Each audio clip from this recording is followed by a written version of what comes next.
Alright, this is pt02 again, and this is part 2 of my Ultrazord review. Part 2 of I don't know how many. But anyway, we've already reviewed each Dinozord individually, so now let's combine them all together. First off, you're going to want to take these leg Zords, the Triceratops and Saber-toothed Tiger, fold their tails up, and that's pretty much it. Do the same thing for this one, except on the Tiger the legs fold forward, tail folds forward, and why not, let's go ahead and bring these tusks up. Alright, so that's done. Now we're going to take the T-Rex and we're going to fold his legs up. Actually no, we leave the dinosaur head out. Fold the arms up, tail stays out, and then this little button right here on the side will press and bring these knee joints forward, like so. And then we'll go about attaching the Zords onto his knees. And there we go. I'm going to move this camera a little bit. There we go. Starting to take shape here. Take this mastodon, remove the head. It's got a little peg on the back that flips out. Connect it to the chest of the Tyrannosaurus. And there we go. Then for the mastodon's body, we're just going to flip everything out. Kind of unfolds and then hooks on to the Tyrannosaurus's back. And then these arms just kind of flip forward. And I like to leave these in. Then we're going to be taking, starting to get kind of crowded over here, the pterodactyl, taking off its gun feet. And these will actually connect onto holes on the little mastodon arms. And then the pterodactyl, raise the camera a bit, has got a little peg-like thing right here where it just fits right here between the mastodon's feet. And there we go. This is the Megazord in its little battle tank formation. Not sure that's the exact name for it, but oh well.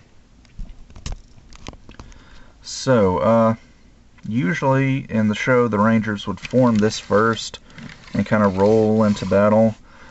This version, unlike the new one, actually has wheels on the bottom, so it actually rolls around. So that's a plus. And after they would futilely attempt to fight the monster in question with this little tank, then they would transform into the proper Megazord. So we'll just take the pterodactyl off the back and take these guns off of the mastodon feet, take the mastodon head off of the T-Rex, and then start the transformation. Start by lifting this T-Rex tail up, and it just goes right between mastodon feet. The tip of the tail here flips down, and then everything just kind of locks into place. Then the legs swing forward. You'll press these little buttons again, and that'll let the legs straighten out. Then bring the Saber-toothed Tiger and Triceratops feet forward. I'm going to have to lift the camera again. Then the arms come down, shoulders come out. These ends of the mastodon feet just kind of flip around to reveal the Megazord's hands. The chest opens up, the T-Rex head folds down into it. Then we're going to take this pterodactyl, fold up the head and wings, and it just clips right on to the chest there. And then, last but not least, the fins on the side of the head flip out. Oh, I almost forgot. On his back, you take these little guns from before, and they just peg in vertically on Megazord's back. And there you go. And he's actually a little bit too tall to be videoing with the tripod I've got. Anyway, you can take the Mastodon's head, that little peg we used before, and it becomes the Megazord's shield. And then we've got an accessory we haven't used yet, which is the sword, which is very nice and chrome plated.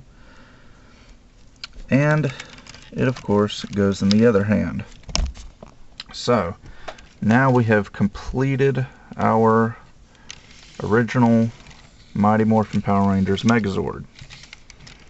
Alright, I forgot to transform the other newer Megazord to compare this to, so let me just do that really quick.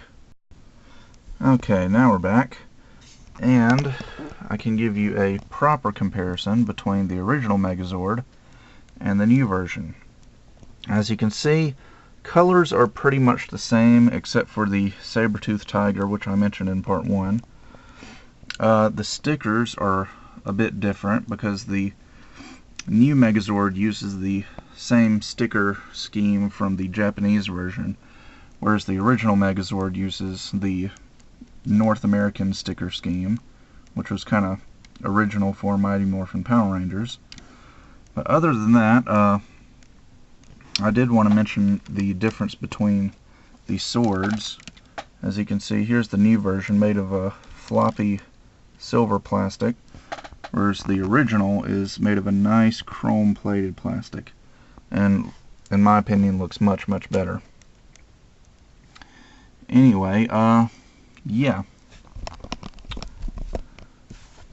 Let me just put this guy to the side, and then we'll do a little bit of articulation for the Megazord, which is pretty much going to be the same, but I figured why not. Might as well go all out with the review. The arms can rotate 360. I guess technically they can bend at the elbow this way if you want to have the Megazord beating his chest, but yeah, that's really more for the transformation. The head doesn't turn, unfortunately. The legs can go out about 90 degrees. The knees can't bend, though, unless you were to press this little button on the side of the T-Rex's thigh. They could bend forward. But anyway, the feet can go up and down on both legs. And I guess that's about it for articulation. Definitely not the most articulated action figure ever made, but then again, it was made in 1992 in Japan and released here in '93, so but still, even for back then, this is really nice quality. Up until this kind of stuff came out, the only action figures that had this kind of quality were Transformers. So I guess I'll go ahead and end this review here. Well, not review, this part of the review, and I hope you'll come back for part 3 and we'll go over the Dragon Zord.